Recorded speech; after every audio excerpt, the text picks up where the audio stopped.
요즘 뭐 시기가 안 좋다고는 많이들 그렇게 하시는데 혼자 웃고 있는 게 저 아닐까 싶을 정도로 왜 그렇지? 하면서 할아버지가 이제 예전에 혈액암 투병을 하신 적이 있었거든요. 근데 그 병실에서도 계약을 쓰고 부르셨어요.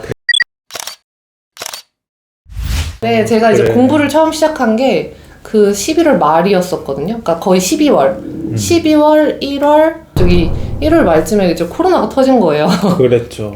그래서 이제 완전 독박을 하게 되면서 또 그때는 공포가 장난 아니어서 이제 아이랑 집에만 있어서 이게 아이의 공부는 아예 포기하게 됐었다가 이제 약간 스물스물 한 4월부터 다시 한번 보내볼까? 이런 게 조금 나가서 이제 5월부터는 이제 좀 보내게 됐어요. 그래서 제가 원래 인스타도 되게 열심히 했었거든요. 네네. 네, 인스타로 막 판매 같은 것도 하고 막 그랬어요. 애기 키우면서 이제 육아용품이나 이런 것들. 이제 그거도 다 인스타도 지우고 카톡도 지우고. 그 팔로워를 팔로워 많지는 않아요. 네. 그래도 저 공부하실 정도면 아니요. 한 5,000 정도 됐었는데. 아니요. 아닙니다. 네. 근데 6월 1일부터 딱 정말 공부만 했어요. 그 시간이 너무 짧다 보니까. 그쵸. 네, 아이가 한 4시 반이면 집에 오니까 그 시간만 딱 공부를 해서 네, 하게 됐어요. 킹맘 그리고 어떻게 보면 공인중개사업을 하고 싶어 하시는 그 어머니들 계시잖아요. 네. 그런 분들이 했을 때 공인중개사라는 업의 메리트가 뭘까요? 저는 진짜 지금 너무 만족하고 일하거든요. 네. 진짜요? 아마 요즘 뭐 시기가 안 좋다고는 많이들 그렇게 하시는데 혼자 웃고 있는 게 저 아닐까 싶을 정도로 왜 그렇지? 하면서 저는 되게 만족스러워요. 이게 일단 첫 번째 메리트가 일정 조율하는데 조금 그 강점이 있는 게 메리트인데 제가 이게 에피소드가 몇 개 있는데요. 네네. 아이가 어리다 보니까 방학이라는 게 있어요. 유치원 방학. 그쵸, 이때는 그쵸. 제가 방학을 근데 생각을 못 했던 거예요. 그래서 어쩔 수 없이 애를 데리고 다녔어요.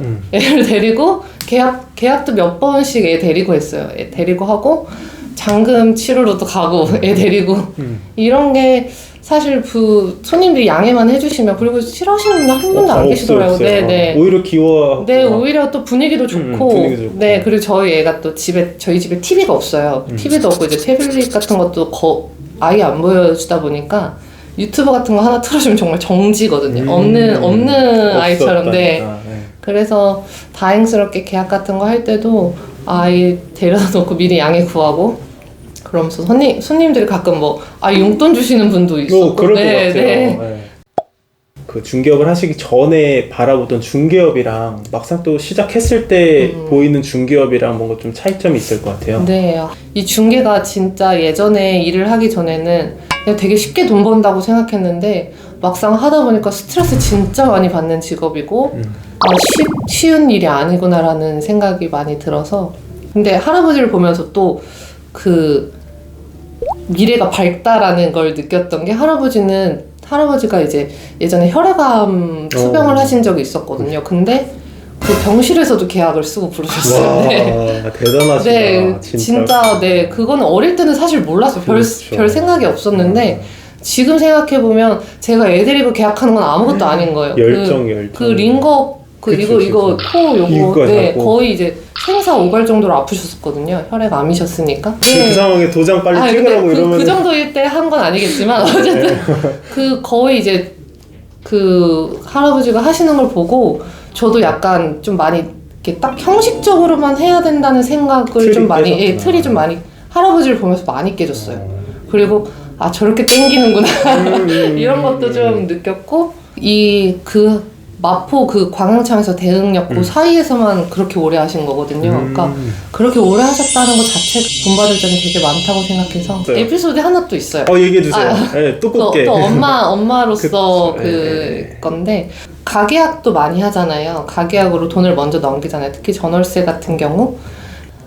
그 전월세 같은 좀 소소한 좀 작은 건들 같은 경우에 거의 한 80~90%를 제가 놀이터에서 계약했거든요. 놀이터요? 전화로 하니까 보통 가계약은 왜 제가 4시 반에 하원을 하다 보니까 그 데리러 가다 보니까 터를 가면 정신 팔리면서 노니까 그때 전화해서 계약한 게 진짜 많아요. 그래서 그렇게 한 다음에 문자도 이제 가계약 문자 같은 거는 이렇게 꼼꼼하게 보내니까 그런 거 일하기가 놀이터가 제일 편해서 네, 그래서 저는 애기 키우면서 소공으로 일하기는 좀 눈치가 보이지만 그쵸. 내 개공으로 또 이렇게 내가 사장인 걸로 일하기는 진짜 최고가 아닌가. 맞아요. 네. 그래서 진짜 고민하고 계시는 분들도 네. 다 일 배우셔가지고 네. 시작하면은 맞아요. 되게 좋을 것 같다. 이렇게 말씀드리면서 좋은 강의 있으면 많이 듣는 걸 추천드려요. 중개 시험이 지금 끝났을 거예요. 네. 끝나고 난 다음에 뭐 하는 게 가장 좋을까요? 첫 번째가 저는 일단 블로그.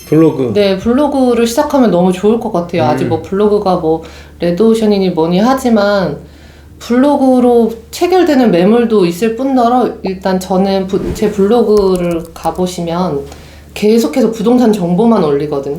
근데 이게 사실 보여주기 위한 것도 있지만 제가 공부하기 위함이 있어서 뭐 건축물 대장 떼는 법, 등기부등본 보는 법, 뭐 소액 임차인 우선 변제권 이런 것들 있잖아요. 그 중개사로서 알아야 되는 것들 그런 걸 계속 공부하면서 책을 읽으면서 그걸 같이 포스팅을 하고 이런 분들이 나중에 개업을 하시거나 소공으로 들어가셔도 훨씬 아예 그냥 레벨 차이가 크더라고요. 그래서 이거 좀 강추드리고 싶고 그리고 또 책 같은 거 경매책 같은 거 읽으면 부동산 파악하는데 좋더라고요. 저 같은 경우엔 다른 것보다. 그래서 경매책이나 이런 부동산 관련 책을 많이 읽으시는 걸 추천드리고 싶어요. 맞아요. 저도 네. 같이 덧붙여서 말씀드리고 싶은 거는 어쨌든 부동산이라는 게 지금 공인중개사 자격증 하나 있다고 할 수 있는 네, 게 이건 아니고 솔직히 자격증은 그냥 자격증뿐이요. 네. 아무것도 모르겠더라고요. 그냥 개설을 하기 위한 조건 네, 중 하나일 맞아요. 뿐이지 실제로 공부는 부동산에 대한 시장을 공부를 네, 진짜 많이 해야 맞아요. 되고 하더라고요. 뭐 위축되지 마시고 저는